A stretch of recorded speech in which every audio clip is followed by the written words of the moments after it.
5, 4, 3, 2, 1, 0.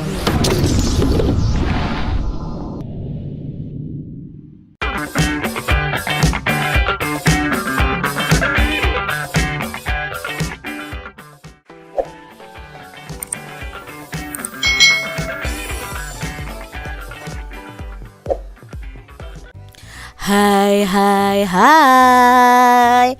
Selamat datang di channel YouTube Kak Citra. Apa kabar adik-adik semuanya? Kak Citra berharap kalian dalam keadaan yang baik, sehat, dan siap untuk belajar ya. Hari ini kita akan belajar bersama-sama untuk mata pelajaran tematik kelas 5. Kita belajar di tema 9, benda-benda di sekitar kita. Subtema 2, benda dalam kegiatan ekonomi, pembelajaran yang ke-6. Mari adik-adik kita belajar dengan penuh semangat ya. Adik-adik perhatikan gambar berikut ini. Udin pandai dan hobi melukis. Udin melukis pesona wisata Bali. Udin melukis penari kecak seperti yang ada di iklan televisi Pesona Indonesia. Adik-adik, pernahkah kalian melihat tari kecak? Ya, Kak Citra pernah melihatnya secara langsung adik-adik di Pulau Bali ketika Kak Citra berlibur di Bali. Lukisan Udin ini seperti gambar nyata. Tidak lupa Udin menuliskan pesona Indonesia dalam lukisannya. Setiap lukisan Udin selalu mendapat pujian, baik dari guru maupun dari temannya. Orang tua Udin bangga dengan kepandaian Udin melukis. Adik-adik, perhatikan hasil lukisan dan tulisan Udin tentang tempat-tempat wisata yang ada di Pulau Bali seperti berikut ini ya. Ini adalah gambarnya Udin ya adik-adik ya. Itulah penyajian isi iklan elektronik secara visual yang dibuat oleh Udin. Udin memvisualkan iklan elektronik tentang pesona Indonesia Visit Bali. Nah, di sini adik-adik banyak tempat wisata di Pulau Bali yang dapat dikunjungi oleh wisatawan.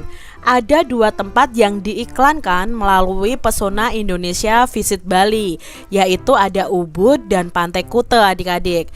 Banyak tempat wisata lainnya di Pulau Bali loh yang dapat dikunjungi. Ada Pura Tanah Lot, Danau Baratan Bedugul, Garuda Wisnu Kencana, Pantai Lovina, Pura Besakih, Pura Uluwatu, Pantai Jimbaran, Sangeh, Tanjung Benoa, lalu ada Danau Batur Kintamani, Tari Kecak Uluwatu, lalu ada Arung Jeram, Sungai Telaga Wajah, lalu ada Arung Jeram, Sungai Ayung, dan Pantai Sanur. Semua ini merupakan kekayaan Indonesia yang patut disyukuri adik-adik dan dibanggakan oleh segenap bangsa Indonesia. Adik-adik, itulah bentuk kesimpulan isi dari iklan elektronik yang disajikan oleh Udin secara tertulis. Selanjutnya, Udin mempresentasikan hasil kesimpulannya tersebut secara lisan di depan kelas. Nah, di depan kelas, Udin dengan tenang menyebutkan tempat-tempat wisata di Pulau Bali. Sekarang coba nih adik-adik pilih salah satu iklan di televisi. Lalu gambarlah benda yang ada dalam iklan televisi tersebut. Selanjutnya buat kesimpulan nih yang tertulis dari isi iklan yang kamu pilih dalam lembaran kertas. Kalian bisa presentasikan hasil kesimpulan itu secara lisan di depan kelas kalian masing-masing. Misalnya ini nih adik-adik, ada iklan jadikan gigi bersih dan kuat. Ini iklan pasta gigi adik-adik. Nah, isi iklan tersebut adalah seorang anak yang sedang menyikat gigi menggunakan sikat dan pasta gigi. Kesimpulan iklan tersebut itu berisi ajakan kepada masyarakat agar menyikat gigi secara rutin agar gigi kita itu menjadi bersih, sehat, dan kuat. Itu isi iklannya adik-adik. Nah, tari kecak merupakan tarian adat Bali. Tari kecak ini dimainkan oleh puluhan laki-laki laki-laki yang duduk berbaris melingkar, lalu menyerukan kata cak, makanya cak cak cak cak cak cak gitu kan, dengan irama tertentu dengan kedua lengannya diangkat. Gerakannya itu serempak dan kompak adik-adik. Kekompakan gerakan dalam tarian kecak ini mengandung ritual agama. Selain itu juga mencerminkan kebersamaan dan kerukunan. Kebersamaan dan kerukunan tidak hanya dalam tari kecak, akan tetapi juga dalam kehidupan kita di keluarga, sekolah, masyarakat, dan bangsa.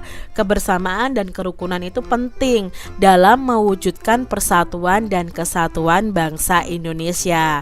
Mari adik-adik kita selalu hidup rukun ya. Nah, hidup rukun itu artinya kita saling menghormati, saling membantu, dan saling menyayangi. Hidup rukun itu hendaknya dilakukan baik di lingkungan rumah, sekolah, maupun di lingkungan masyarakat. Bagaimana kamu menciptakan kerukunan saat di rumah, di sekolah, dan di masyarakat lingkungan tempat tinggalmu? Ya tentunya ya adik-adik ya, kalian bisa saling menghargai, saling menghormati perbedaan yang ada. Ini adalah contoh-contoh menciptakan kerukunan di lingkungan rumah. Yang pertama, menjaga keseimbangan antara hak dan kewajiban dari tiap anggota keluarga di rumah, lalu mengutamakan kepentingan keluarga di atas kepentingan pribadi. Yang ketiga, menyamakan persepsi dalam memperjuangkan tujuan bersama dalam keluarga, lalu meningkatkan keakraban dalam keluarga, meningkatkan kualitas komunikasi antara anggota keluarga, lalu melaksanakan tugas masing-masing anggota keluarga dengan penuh tanggung jawab, saling menghormati dan menyayangi antar anggota keluarga. Berikutnya adalah menciptakan kerukunan di lingkungan sekolah.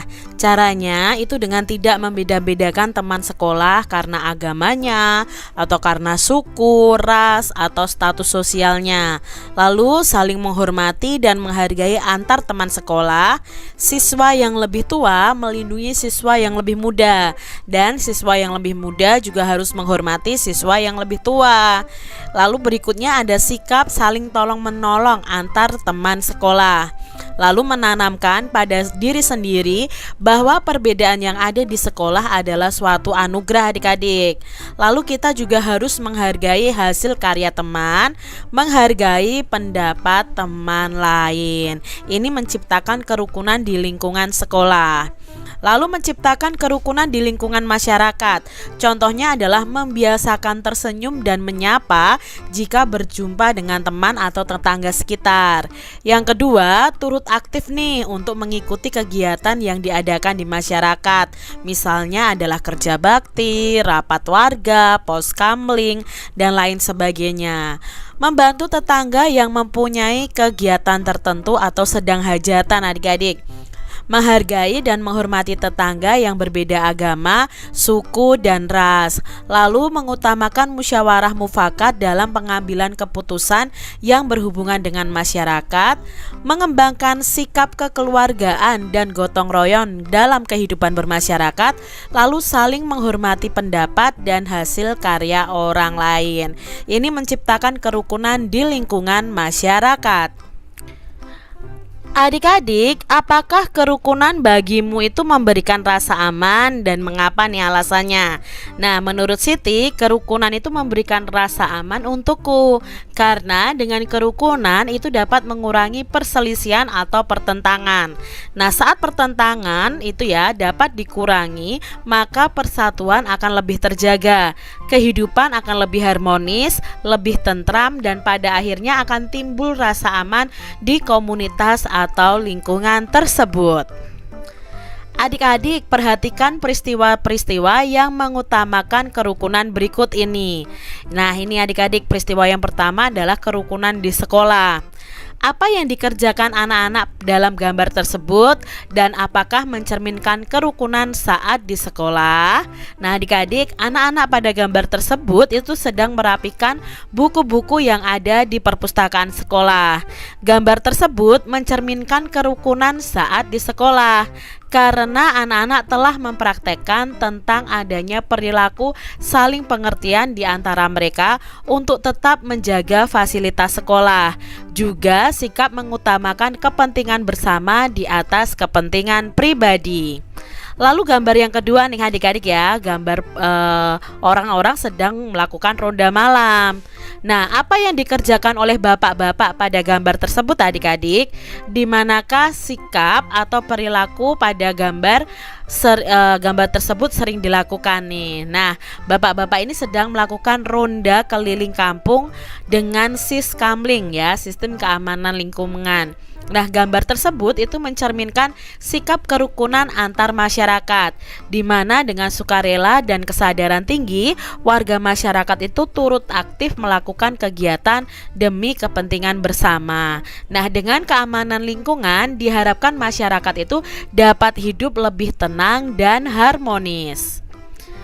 Adik-adik, apa yang kamu lakukan saat di depan rumahmu ada kegiatan membersihkan lingkungan atau kerja bakti nih? Nah, seharusnya yang kalian lakukan adalah membantu ya, penuh semangat turut mendukung kegiatan tersebut sesuai dengan kemampuan kalian. Jadi kalian bisa misalnya membantu menyapu atau membuang sampah ya adik-adik ya. Lalu adik-adik, apa ya manfaat dari hidup rukun ini? Nah, manfaat hidup rukun ini adalah yang pertama, tidak adanya perselisihan antar warga. Lalu yang kedua, kehidupan itu menjadi lebih harmonis. Kehidupan menjadi lebih aman sentosa, kehidupan menjadi lebih tentram dan damai, dan dapat memperkukuh atau memperkuat persatuan dan kesatuan. Ini beberapa manfaat dari hidup rukun. Adik-adik, perhatikan kembali tari kecak dari Bali pada materi sebelumnya. Nah, gerakan pada tari kecak itu duduk melingkar di tempat. Berdasarkan gerak tari kecak tersebut, pola lantai dari tari kecak adalah pola lantai melengkung yang membentuk garis lingkaran. Nah, adik-adik bisa loh mengembangkan pola lantai dari tari kreasi daerah. Nah, sebelum kalian melakukannya, hendaklah kalian itu berlatih gerakan-gerakan tari dengan pola lantai berikut ini. Nah, adik-adik, amati gambar gerak-gerak di bawah ini, kemudian kalian tirukan nih gerakan bersama dengan teman-teman kalian. Berlatihlah sampai kamu itu menguasai gerak tersebut dan pola lantainya dengan baik. Contohnya ini adik-adik ya, gerak yang pertama ya, gerak garis ini adalah pola garis horizontal ya, lalu membentuk huruf V ya, seperti ini adik-adik. Gerak kedua, posisi lantainya seperti ini. Lalu gerak ketiga, kalian lihat posisi lantainya seperti ini, dan gerak keempat posisi lantainya seperti ini, dan ini gerak kelima. Coba kalian praktekkan nih gerak pertama sampai gerak kelima ini dengan teman-teman kalian. Demikian tadi adik-adik pembahasan kita di tema 9, subtema 2 pembelajaran yang ke-6. Semoga video pembelajaran ini bermanfaat ya untuk adik-adik semuanya. Dan sampai jumpa lagi di video pembelajaran Kak Citra selanjutnya. Tuhan memberkati.